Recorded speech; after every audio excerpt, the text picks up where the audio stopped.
Hi everyone, and welcome to another edition of Backstory. I'm Dana Lewis. This week, the climate conference in Glasgow, Scotland. COP26 as it's known. Progress on slowing global warming. At stake, our planet. And if they don't get it right, climate catastrophes will hit every country in the coming decades. And Afghanistan. A gruesome attack on a hospital in Kabul by ISIS-K, which is challenging the Taliban.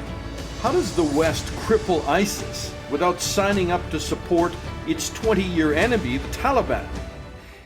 And also Ukraine and Russia. The 8-year war is suddenly deteriorating.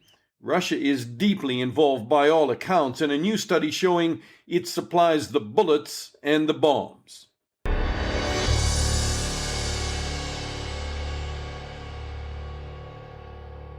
All right, Professor Mark Maslin is part of University College London's Climate Hub, an interdisciplinary group of academics researching climate change, and he's at COP26 in Glasgow. Hi, Mark. Hi, how are you? Very well, thank you for doing this. I know you're a climate expert, and that was your official title that I read, but I know you've written a lot, and I've read a lot of what you've been writing on climate change. So look, just bring me up to after a week of being at COP26, high expectations going into this conference to address climate change, but also there were a lot of skeptics saying that we would not reach 1.5 degrees in terms of a commitment to reduce global warming.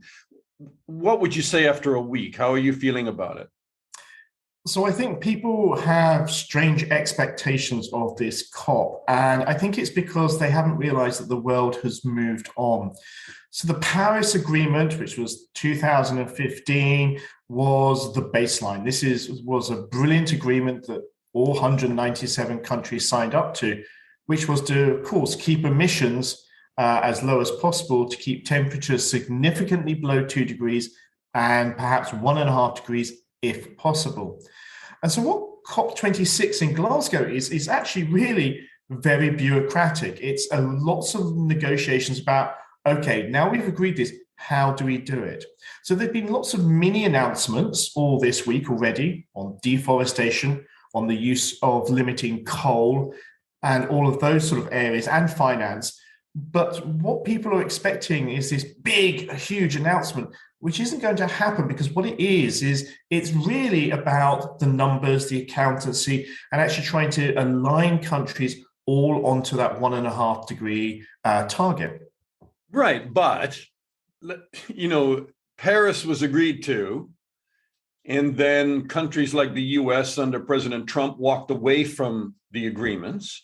And since then, there has been general consensus in the scientific community, and you can tell me if I'm misquoting the scientific community, and that's a very big generalization on my part, but there has been a general consensus of failure, that we are moving too slowly, and we are not ever going to reach those targets, leading up to maybe in the last year, if you would allow me one more, sub-question within this very long question, within the last year, maybe because of climate crises, there has been a realization by world leaders that they better get on with it. Well, I completely agree with you. We've had 30 years of failed negotiations. I mean, I can go back to 1989 when Margaret Thatcher stood up in front of the UN, in front of the leaders of the world, and said, climate change is a major issue and we, the leaders of the world, should deal with it. And that was over 30 years ago. So I agree with you. However, going into this COP, you have to realize that the mood has changed. One, the new the new feeling about how we're going to actually tackle climate change has changed. So we're now using the term net zero. I mean, this is unheard of 2 or 3 years ago. So every country, even if they don't want to, is actually on that path and being told that they need to get to net zero emissions by the middle of the century. But we had some big announcements before COP. So of course, we've had the UK that's going to reduce their emissions by something like 78% by 2030 and will be net zero by 2050. The EU will reduce their emissions by 2030 by 55 and get to net zero by 2050. Then last year, the president of China, he announces to the UN that yes, their emissions will peak by or just before 2030, but then they will hit net zero by 2060. And then the big one, by 2060, yes. Yeah. And then the big one, which was in the spring, when President Biden turned around and said, the US will halve their emissions by 2030 and will hit net zero by 2050. Now, this is incredibly different from 2 or 3 years ago. So you have the three major economic powers in the world all going to net zero. And then at the beginning of this COP, you had India for the first time actually making announcements on climate change and making pledges. Huge pledge on trying to increase the amount of renewables by 2030, and they're going to go net zero by 2070. And before you say it, yes, we all know that's too late. Same with China, it's too late. But guess what? They've actually stated it, and it is now on their statute books. And so we have something to negotiate with. We have something to negotiate with. China didn't even come to the conference. The US called them out, and they called out Russia for not attending, although they had offered to do video attendance. And then China's turned around and said the US is the largest cumulative emitter of greenhouse gases, should face up to its historical responsibilities and show greater ambition to reduce its emissions. So it's very politicized, and the big countries, the biggest polluters, are kind of casting about, throwing punches at one another. But are we getting any closer to that 1.5 degrees? Because otherwise, it's going to be a hell of a half century after 2050. So the first thing I would say is none of us would expect anything different. Lots of saber rattling, sort of punching of chests, etc. This is geopolitics. But one thing that people don't realize is that the whole negotiation between 197 countries really doesn't happen in any other forum. So actually, climate change brings the world together and actually makes all these leaders have to discuss finance, emissions, energy. So it's a really interesting way that sort of like there's a crisis, but it actually means that these countries have to deal with each other in a detailed way. Sorry to jump in again, is there one thing that you have heard this week that makes you more hopeful than any other thing? Was it commitments on coal? Was it deforestation? Was it anything in particular? So I have to say, I think the commitments on coal, and I think it's sometimes individual countries that suddenly say something and I step back and go, wow, that's actually amazing. So I'll take South Korea. South Korea, all of its electricity comes from 60 coal-fired power stations. And of course, guess what? They complain about air pollution all the time. Admittedly, they blame China and not their own coal power stations. But they have committed to getting rid of coal by 2040 and going net zero by 2050. And so these are incredible announcements. I also come back to your point about the world leaders not being here. And I think that's a bit of a politicized and where the media are trying to throw stones, because if the Chinese negotiate something, the premier, I mean, come on, we've had 2 years of lockdown. We know that everybody's connected by Zoom, Teams, WhatsApp. The premier of China is not going to be going, oh, I'm sorry, guys, what did you say? What did you negotiate? What did you agree? I mean, he's going to be on there 24/7 going, yes, no, yes, certainly, no, tell them. So again, we live in this connected world and we're in the middle of a pandemic. For leaders to actually turn up and have to shake a hand does not necessarily mean there's a lack of commitment. Fair enough. And to conclude, what would be your biggest criticism, or what do you feel now is still the biggest obstacle in front of us to stop climate catastrophe?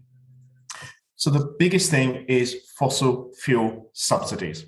So the interesting thing is the International Energy Authority suggests that there is something like $2.5 trillion spent by countries on subsidizing fossil fuel production. And this is madness because we already know that renewable energy is cheaper to build, cheaper to run, and actually produces electricity at a cheaper rate for the customer.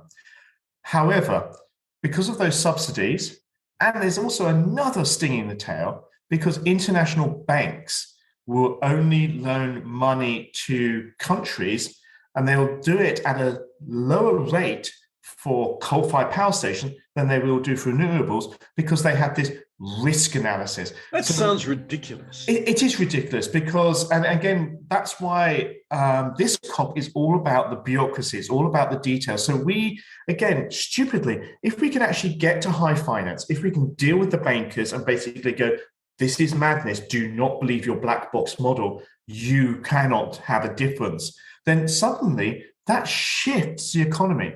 And so weirdly enough, at COP, it may not be the banging in the chests and the big country announcements. It may actually be taking a bunch of bankers into a room and going, your risk analysis is wrong. Could you please lend at the same rate, both for renewables and for coal power stations? Because then least developed countries will always take the renewables. Professor Mark Maslin from UCL. Mark, thanks so much. Pleasure to be on with you.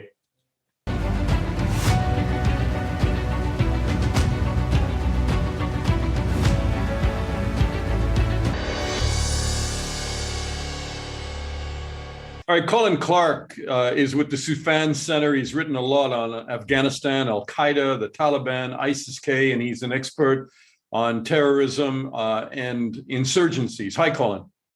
Thanks for having me. Look, that is a bloody, brutal attack on the hospital in Kabul this week. 20 people killed, at least 16 injured. A hallmark of ISIS and Al-Qaeda, frankly. What is going on? Why are they attacking the Taliban? Well, ISIS is attacking the Taliban because they're mortal enemies. They're at odds with one another. You've got on one side of the ledger the Taliban, their Haqqani allies, and Al-Qaeda, and ISIS on the other, and they fundamentally disagree with how Afghanistan should be governed. The Taliban's extreme. Believe it or not, ISIS-K is even more extreme than the Taliban. And what are they looking to do? Are they looking to destabilize Afghanistan and try to rout the Taliban, which seems impossible at this point? Yeah, I think that ISIS-K is really fighting for survival. The Taliban is the organization that needs to stamp out what remains of ISIS-K, while ISIS-K is trying to hold on to what territory it is able to operate freely in. It's trying to show the Afghan people that the Taliban is incapable of providing effective governance and security. Look, the roles have been switched. This was what the Taliban have been doing to the Afghan government and the US-led coalition for the last 20 years. Now the Taliban is effectively the counterinsurgent, while ISIS is staging an upstart insurgency. Yeah, Taliban is an insurgency. Suddenly, what strategy, what tactics, what expertise do they have in fighting a counterinsurgency? None, frankly, and we're seeing that. That's evident right now. And so, even though the Taliban, both qualitatively and quantitatively, are superior to ISIS-K, the Islamic State is going to be a thorn in its side for the foreseeable future. This isn't, a group that's going to go away lightly. And I think, we're seeing right now that the Taliban struggles to protect Afghan civilians. ISK is highly sectarian. And so the Taliban's even accused of, not caring about Shia Hazara. And I think, for me, there's two big issues. One, does this draw foreign fighters into the country? And I think, the answer to that is going to be yes. The follow-up question becomes, how many, and is it significant? Excuse me. And then also the role of regional. Well, let me jump in there before you go on with the other also. Sure. And is this a shadow of what we saw in Iraq and Syria, where suddenly this fight by Islamic State becomes a rallying cry in the Arab world? Well, I don't think it will be in the Arab world because, this is Afghanistan. And so it's a non-Arab population. You may see Muslims traveling from the region itself. Remember, a foreign fighter is anyone from outside of Afghanistan. So I think, from Central Asian countries, from Pakistan, from other parts of the immediate surrounding region, you may have a trickle of Westerners, Europeans, and others. But I think this will likely remain a regional fight. And Chechens, who have been fighting in there a lot against U.S. forces and NATO forces. yeah, Chechens and Uyghurs and Uzbeks and others. Again, that was, directly connected to the second point I was going to make, which is how do regional countries and those powers respond? Iran, Russia, China, et cetera. And so that's a question I think that's still to be determined. What is the West's view on this now? I mean, do they step in and try and support the Taliban, who they've been fighting for 20 years? Or do they take on the Islamic State, and ignore the Taliban and their conflict? I mean, how in the world do we navigate this? It's a terrible predicament. There's really zero good options. It's pick your poison, more or less. And so even if the United States and its allies, work to defeat ISIS-K, which they, plan to, that helps the Taliban. The Taliban has within its leadership members of the Haqqani Network, which is a U.S. designated FTO. And so it's really just terrible options for the United States, which is now operating with pretty minimal leverage in Afghanistan. And if they decide they want to go against ISIS-K or carry out operations against ISIS-K, how do they do it? I mean, and do it from what territory? Yeah, this is the whole conundrum of over the horizon. And we're already seeing the complications of that. We saw that with the August 29th strike that led to the deaths of 10 civilians, including 7 children. I think that's emblematic, really, of what we're likely to see with over the horizon. And does it make the U.S. gun shy to go after, ISIS-K high-ranking, high-value targets and militants? Probably. And with that, do we have this group that's able to kind of gain a toehold and expand in parts of eastern Afghanistan along the border with Pakistan? And, if you listen to Colin Call's testimony, 6 to 12 months from now, potentially pose a serious threat to the West. That's what I was going to ask you. Do you really believe that ISIS-K suddenly would pose a serious threat to the West from Afghanistan? How? Look, I think we've underestimated ISIS at every turn. If you look at the capabilities of this group, how they've managed to plot external operations, I'm talking about ISIS globally. I certainly don't think we can count out. It would be, foolish to think that ISIS-K couldn't put together, an external operations unit capable of attacking the West. There was an attempt in April 2020 in Germany linked back to ISIS-K. So I think clearly the intent is there. They're now working on growing the capability. And where is Al-Qaeda in all of this? Exactly. You rarely hear about Al-Qaeda or read about Al-Qaeda, which should be a huge concern. I think Al-Qaeda is biding its time. It's thrilled that the Taliban's back in power, and they're continuing to do what Bruce Hoffman, said several years ago, which is quietly and patiently rebuilding. That's worked well for them, and I don't see them changing strategy anytime soon. If you were advising the U.S. government right now, and I know you're not, but would you, maybe you are, would you advise them to take on ISIS sooner than later? Because if you don't, it will come back and bite you. Yeah, I mean, you have to deal with ISIS, even if it is at the cost of helping the Taliban. Whether we like it or not, the Taliban is the de facto government of Afghanistan. I think you deal with the ISIS threat first, and then you figure out how to move forward with the Taliban. Are you advising the U.S. government? No, I'm not. All right. I wanted to clarify that since I raised it. I'm saying that with a smile. No. Colin, thank you so much. Good to talk to you. Thanks.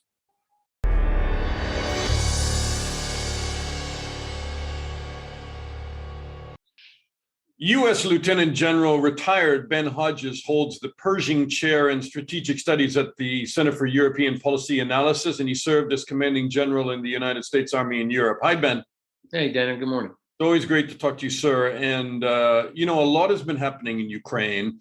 And tell me if your impression is the same as mine, but when you take a look at it from everything from OSCE observer, mission ceasefire problems to arms shipments to an escalating chapter in fighting, it would appear we are entering a darker chapter. Yeah, I think this is sort of the next phase of what's been going on now since their invasion of Ukraine and illegal annexation of Crimea. the overall strategic objective is not necessarily an invasion of Ukraine, but to undermine Ukraine and present Ukraine to the West as a failed state, so that there is no desire in the West to bring Ukraine into the EU or into NATO. So I think that's, and to make sure you've got this failed state, if you will, on its periphery of its frontier. Right. Russia always denies. They denied that they were in Ukraine. They denied that they've supported the rebels. They've denied arms shipments. Now we have a new study that's just come out of weapons and ammunition used in the war, which shows Russia has been systematically fanning the conflict with arms shipments, according to a new report which was funded by the European Union and the German government. I sense you are not surprised by any of that, but it is a detailed, evidentiary-based report on arms shipments directly from Russian arms manufacturers into eastern Ukraine. Yeah, Ray Charles could see that the Russians are all over this, and Donbass as well as Crimea. I mean, it's Russian-led. There's no way that so-called separatists could sustain the level of ammunition expenditure, the technology, if these were just, guys putting stuff together in barns or in their mom's basement. So clearly state supported, state-led. And the OSC, of course, brave women and men from 57 different countries, including Russia. Their special monitoring mission has been prevented from observing the official border between Russia and Ukraine.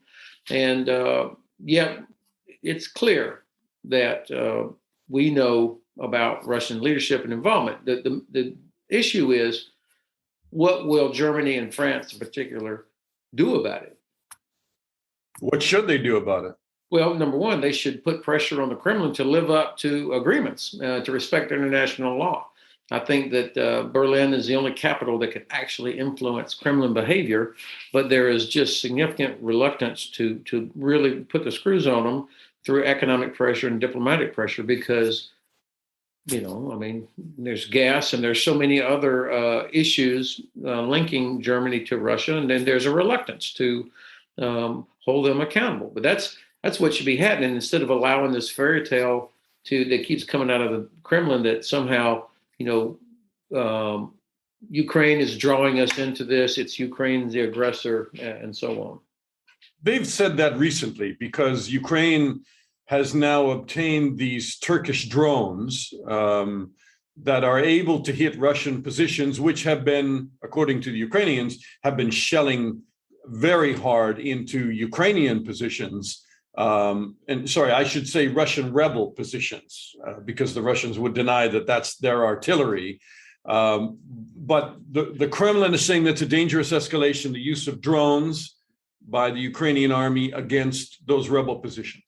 Well, this is classic textbook Kremlin narrative shaping to put it on the Ukrainians, because Ukrainians are trying to defend themselves. And then the pathetic, really disgusting response of Germany and France was that, to test the Ukrainians for escalating what was going on.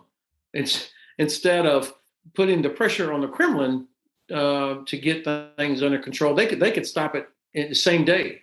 Instead, the message that came out from Berlin and Paris was that somehow Ukraine was responsible for escalation. That's the narrative part that is so damaging, and frankly, it's just not right. It's damaging. Is it dangerous? Because does it give a green light to Russia to go further? Well, the Kremlin knows that nobody's going to really stop them. I mean, nobody's going to actually do anything to force them to stop the killing of Ukrainian soldiers, to respect Ukrainian sovereignty. They feel pretty confident that since they invaded 7 years ago, I mean, what has the West done? Nothing. NATO has gotten stronger, more prepared, but the Kremlin has felt no pain for anything they've done in Ukraine, with the exceptions of sanctions that were in place after this Malaysian airliner was shot down that killed over 100 Dutch citizens.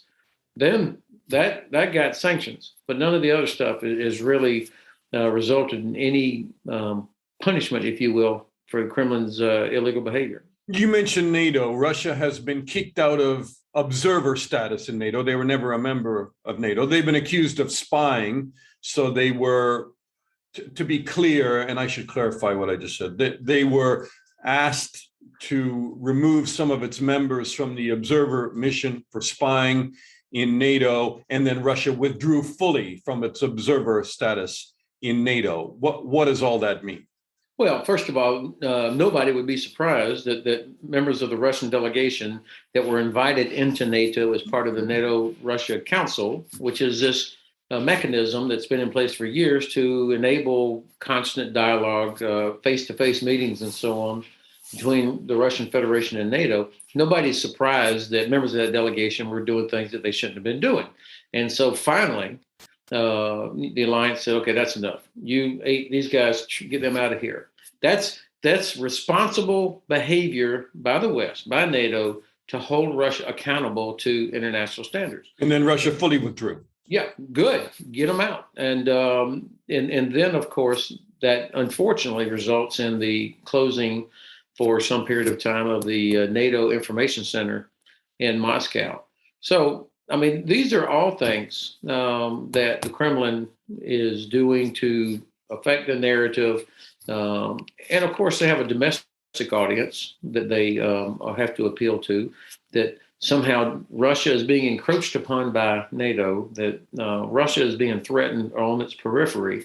And this feeds that Kremlin narrative for their own people. Is there momentum, Ben, do you think, that is gaining now for Ukraine to join NATO? I talked to a lawyer friend of mine who does work in Ukraine, and he says a lot of people just now feel that they should push on with NATO membership, that there is no point in a long road to NATO, and that he believes that the West is probably warming to that idea because the conflict is not going to end, and we may as well take Ukraine into NATO sooner than later. Well, I don't agree with that. Of course, I would like to see Ukraine and Georgia be in the alliance, but there's some very important work that has to be done. This is not just about everybody agreeing that somebody gets to join the Rotary Club or the Lions Club. I mean, this is an alliance of 30 nations that's committed to the collective defense of all of its members, and so the decision to bring in other members, new members, has to be put within a strategic context. And what's missing right now is a strategy, a U.S. strategy, first of all, for the Black Sea region, and a NATO strategy for the Black Sea region that thinks about what do we want to accomplish here? What's the desired outcome? And it involves not just military, but information, economy, and diplomatic efforts as well. And so I think we've got to get the strategy right first. And also the United States, really, we need to normalize or have a normal bilateral relationship with Ukraine. Right now, I think people in Washington, if you say Ukraine, the first thing they think of is Giuliani and Hunter Biden's laptop and, Trump and that sort of thing. And I think we need to have a normal relationship that has all the different facets of a bilateral relationship, strengthen that, and then we can do the hard diplomatic work required to convince Germany, France, the Netherlands, Italy, that the alliance will be better with Ukraine in it. Retired Lieutenant General Ben Hodges, always an honor to talk to you, sir. Thanks so much. And thank you for the privilege. And that's our Backstory podcast this week, thanks to our guest, Professor Maslin, the Soufan's Colin Clarke, and as always, the super smart and insightful former Lieutenant General Ben Hodges. You can subscribe to our Backstory newsletter for briefs during the week at danalewis.substack.com. I am Dana Lewis. Thanks for listening, and I'll talk to you again soon.